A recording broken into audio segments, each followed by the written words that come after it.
আসসালামু আলাইকুম। দূরে কাছে যে যেখান থেকে আমার ভিডিওটি দেখছেন সবাইকে জানাচ্ছি আমার আন্তরিক শুভেচ্ছা।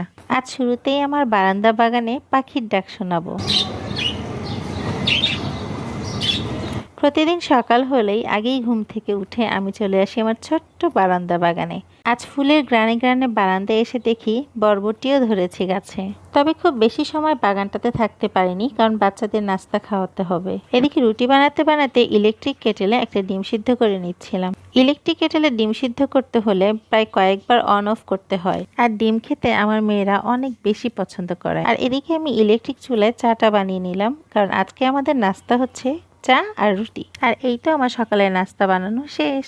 আজকে শুক্রবার, আজকে সানজিতার ড্রয়িং ক্লাস ছিল, আর ওই তো ড্রয়িং করেও চলেও এসেছে। সানজিতাকে ড্রয়িং ক্লাসে পাঠিয়ে আমি আমার রান্না শেষ করে নিয়েছিলাম। আজকে দুপুরে ছিল আমাদের মুরগি দিয়ে আলুর ঝোল, আর ছিল বেগুন দিয়ে সজনে ডাঁটা দিয়ে রান্না।